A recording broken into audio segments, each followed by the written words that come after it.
Welcome to another episode of Living a Full Life. I'm Dr. Enrico Dolcecore, and this week we're tackling stress.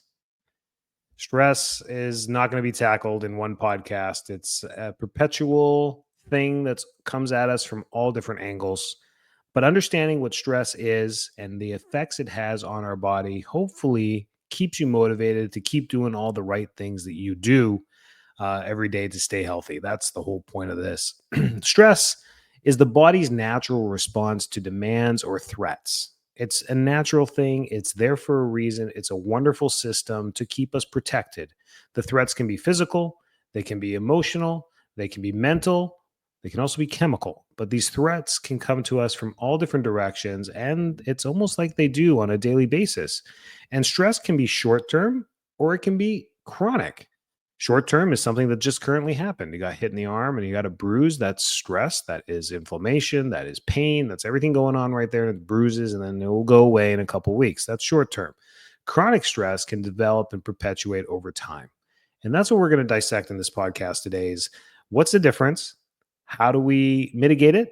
And how do we defend ourselves against the responses from stress? Because we need to. And how do we deal with stress? How do we prepare ourselves to handle situations that are stressful? They're going to happen. There's stress that's unthinkable that can happen to us in our life. There's stress that happens, it seems like, all the time, and then there's stresses that happen every few hours of every day because of the choices that we make or because of the environment that we're in. These things can happen.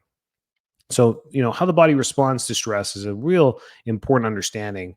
And then we can build our way up from that. Stress, you may have heard from high school biology, is a fight or flight reaction. It's a sympathetic reaction to the response of whatever's happening. Immediately, what happens in a sympathetic response or a fight or flight is that heart rate increases, muscle tenses, and your breath speeds up to just help with that flow. So if the heart rate increases, it means it's going to pump more blood. If it pumps more blood, it needs more oxygen. If it needs more oxygen, you got to breathe more. So you breathe more and your muscles get tense to get ready to do some kung fu fighting or whatever it is that we need to do to get through that situation. And that's why it's called fight or flight. Are we going to fight to defend ourselves or are we going to take flight and get out of here because those leopards are going to eat us if we don't?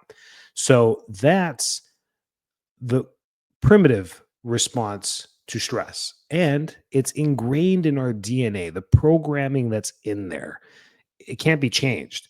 It's the fundamental programming to like any computer on earth. Like there's just hardware that needs to be there, a screen, a chip, power, a motherboard, all that stuff needs to be there to make the computer work. And it was the same in the 90s with the first computers as well. Your IBM Aptiva, whatever it was. It had the same parts to it. It just all looks slicker and smaller as technology improves. But the same thing is there. The structure, the DNA, the programming that's there is there. We are programmed for fight or flight, and you need to understand that. So think of yourself as like prehistoric caveman or woman, and that's the DNA that's created in you. So you hear a weird screech in the middle of the night. You don't know if that's an animal, somebody breaking into your cave, a pterodactyl. I don't know what the heck the screech would be, but that's the response you need to have: an increase in heart rate, an increase in breathing, a tense in muscle to defend and protect yourself. That's what we do. And up to today in 2025, that's the response humans will have. That's the response all mammals will have. It comes from the hindbrain that all mammals share together just around the amygdala that protects us from fear, or it's the fear center. It's how we respond. So we all have that primitive part of the brain in all mammals. It's what keeps us protected to run from the hunter, right? So that makes sense. The autonomic nervous system is made up of both of those, the sympathetic and the parasympathetic. And that's what makes up our autonomic nervous system. We want to stay in balance between those two. We can kind of shuffle left or right. Let's say we choose to go do a HIIT exercise at the gym. We're choosing to put ourselves in a sympathetic state there for the benefits that come with that: the cardiovascular response, the blood flow, the endorphin release, the hormone balancing. There's a lot of great stuff that comes from exercise. Great. So we put ourselves, and then once we're done the exercise, as we rest, we go back to normal vitals, which brings us back to balance. We may actually eat a post-workout meal. We may go home, have some protein shake and a banana or something. Who knows? And that will put us into parasympathetic. So we'll swing a little bit there as we digest the food and go back to balance. So it's a beautiful dance that the autonomic nervous system has between sympathetic and parasympathetic, but it's trying to stay balanced between the two. We use heart rate variability and we monitor every single patient that comes to our office. We don't tell them we're doing this for stress response, but that's exactly what we're doing. We don't want to tell a mother of a 3-year-old that we're going to do heart rate variability for their stress response. We're doing it to see how their nervous system's working. And that's a great barrier there. But we check everyone. We know who's super stressed and who's not. And we have discussions about this. Do you feel like it's coming from emotional, physical, chemical, or mental? Where is this coming from? And it can open up a great discussion with patients, which is true healthcare, which is fantastic. So that's the balance between the two in our autonomic nervous system. And that's how we adapt to stress. It's a healthy way, it's a normal way, it's a programmed way to do it. We cannot change it, but that's how it works, which is great. And it's actually a wonderful thing. But there's some things that happen with it. We talked about, some vitals that can change, but there's chemical and hormonal changes that can happen when we are perpetually in stress. So either short-term stress or long-term stress, either way, there's going to be an immediate chemical and hormonal change that happens from stress. Immediately, cortisol changes in the body, the stress hormone, and it affects, that's what gets everything pumping. Then adrenaline and norepinephrine gets the body ready for action. This is the tensing, this is the increased heart rate, like everything, like that endorphin release that you get to get you ready to fight or flight. That's adrenaline. It can happen on a roller coaster too. Those are incidental stresses that we choose. We consider these things fun and we call them adrenaline junkies, right? Those people that are looking for skydiving, roller coasters, going fast, all these things. It's that adrenaline rush that they get addicted to, and they're stunt devils. They just want to do that. Nothing wrong with that, but you're choosing to put yourself into a stressful position, which is controllable because you can control the outcomes. Hopefully, your parachute works and all that great stuff, so you can control the outcome of everything. Chronic stress, however, is not controllable. Hormone imbalances immediately start to happen. It disrupts sleep and we gain weight. Those are the three biggest things that people notice from chronic stress. They just don't relay it to chronic stress. Not everyone does. Not everyone sees that, but they get it. They're like, I've been working long hours. I haven't been going to the gym. It's my fault. They get it. And that's their way of saying, I've been stressed. It's true. And it's absolutely the side effect of stress. So, stress in itself leads to inflammation. Constant stress keeps the immune system on high alert. That high alert it requires a lot of hormone production for that, which is inflammatory because we need fats and proteins to do that. So, we're cycling fats and proteins quickly, we're breaking them down. And that process over time, it's like keeping the oven on for too long with it slightly open. Eventually the home's going to start to heat up. That's how we used to heat our homes, the wood burning ovens. Remember that? But if you did that with your electric or gas, you'd waste a lot of energy. But slowly, what would happen is the temperature in the home would increase. If you kept that oven on at 400 degrees Fahrenheit, it would slowly heat the entire house. You'd feel it. That's the chronic stress of what's happening with that. And that's what happens with hormone imbalances. That constant stress keeps the immune system on high alert. We have excess cortisol, which can trigger immune dysfunction. This is where we start to get sick often because of being stressed. See this even in young kids that are going through final exams in high school and college. Right when they're done, they are sick the next day. It's a crash of their immune system. The excess cortisol from studying and being worried about this exam, which make or break their grade for the semester or for their year. Some of these exams have a 50% weight. I remember those classes. They're like, hey, the statistics exam at the end of the year is worth 50% of your grade. I'm like, holy smokes. You'd study like crazy for it to try and get an A. Because if you didn't, you would not get an A in the class, right? So those were stressful. I remember that. And that's what triggers the immune dysfunction, that chronic stress over weeks of studying or that week before, whatever it is. And can even deadlines at work that have to be made, tax year end, all these stuff, month end. I mean, we deal with stresses all the time, and stress induced poor diet just doesn't help when we have just choices that we make with hydrogenated oils, processed foods. We put this into our system, and we're just inducing more stress through our diet. It leads to lack of sleep, and then all the unhealthy habits we do fuel inflammation. smoking, drinking alcohol, all these things can fuel to more inflammation. So it's a stress. When we say stress from a physiological perspective, stress is inflammation. And that's what we're trying to mitigate, because stress in itself is a normal thing. It's a natural thing. Gravity is stress, keeps us our feet on the ground. That's a good stress, but it is a stress on the body. It's pulling us down, hence why our skin starts to sag, right, as we get older. That gravity distortion, right? But it's a good one. I don't want to be floating all over the place, right? That's weird. So there's good stresses, there's bad stress. Going to the gym, lifting weights, putting pressure on our tendons. That's a stress, but it's a good stress. The result from that leads to stronger tendons and stronger muscles, right?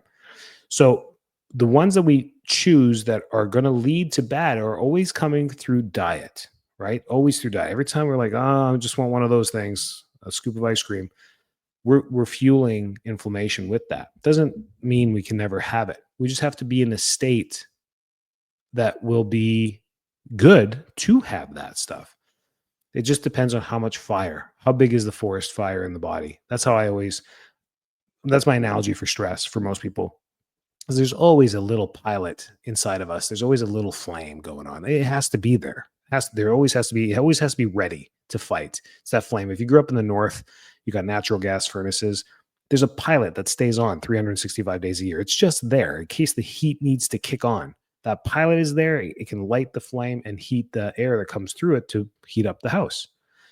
But it stays on all the time, because if it goes out, you have to physically go in there, check the gas line, and make sure you turn it back on. You have to. Otherwise, when winter comes along, it's not going to heat up your house. So, and that's the analogy I keep with the stress. That flame's always there.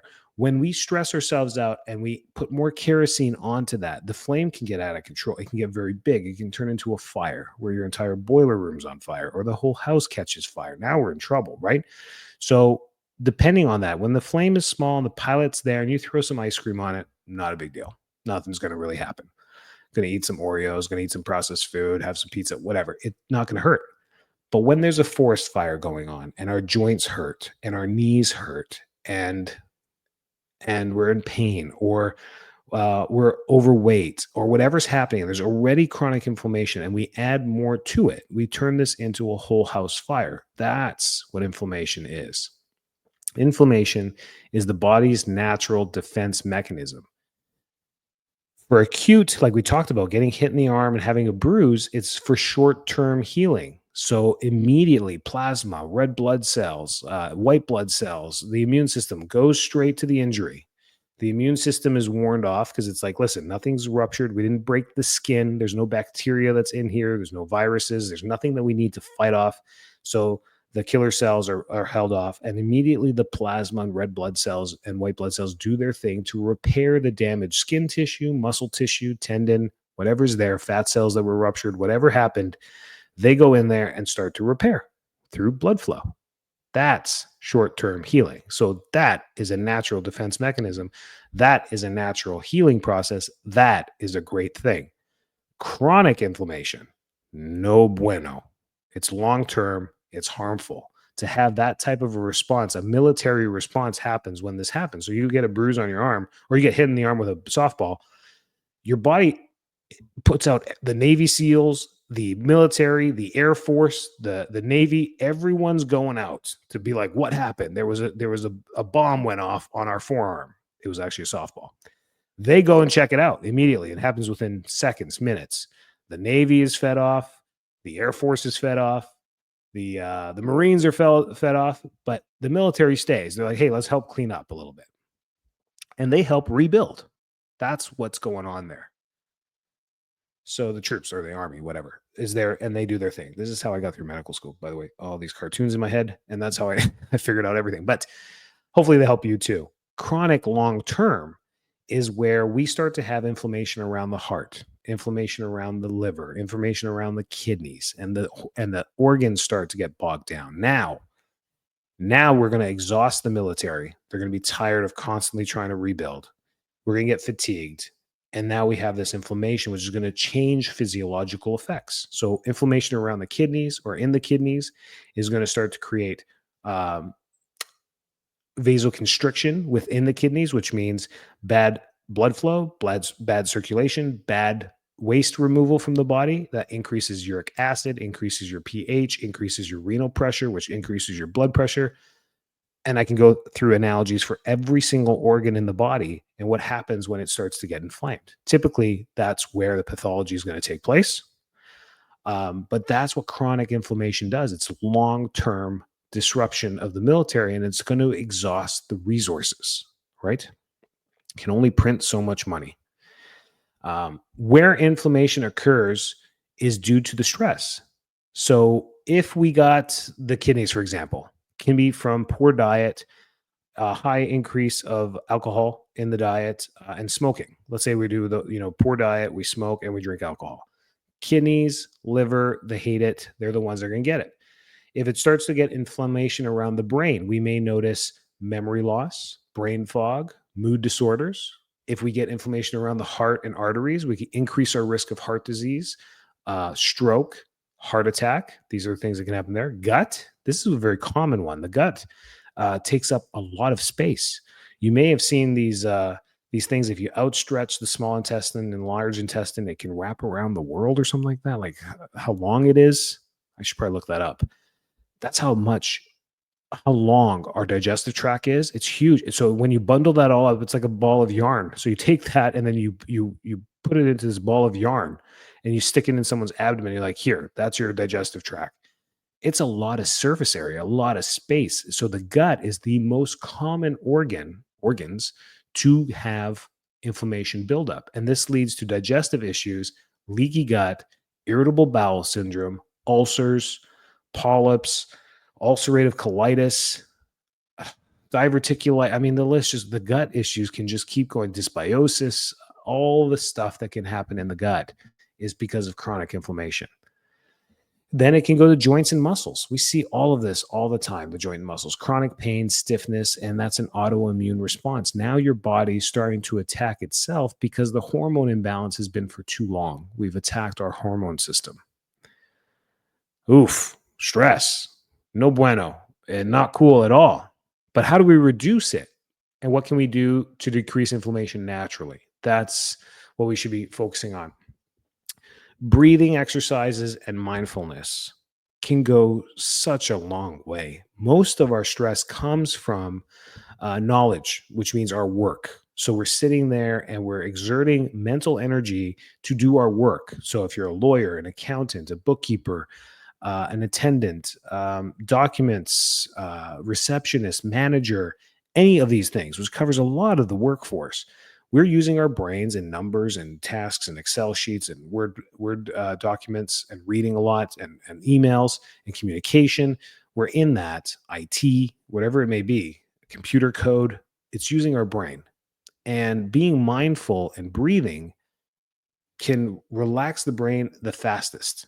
Better than exercise, better than anything else. Stepping away, closing your eyes, and focusing on your breath, even for 20 seconds, and being mindful of your body, putting yourself in a better ergonomic state, standing up, whatever it may be, leaning properly in your chair, can be one of the best things you do for that 20 seconds to take the stress off your mind, which reduces inflammation instantaneously for those 20 seconds. Now, is 20 seconds enough for the 12 hours that you're going to work that day? No. So maybe we should practice this more and more regularly. That's probably the biggest one. An anti-inflammatory diet is the absolute best thing you can do. Breathing exercise is the smartest thing you can do. Anti-inflammatory diet is the best thing you can do. Whole foods, omega-3s, adding some turmeric in your diet, whatever it may be, cleaning it up, reducing processed foods, reducing inflammation from chemicals from the diet can drastically reduce the inflammation in the body at the fastest possible. So our diet plays the biggest role in an anti-inflammatory diet, in an anti-inflammatory state whatsoever. Quality sleep and movement. We talk about this. And movement in this case for stress is simple things like stretching, yoga, walking, mild strength training, simple things that move your body. It helps pump circulation through so that inflammation can continue to be processed.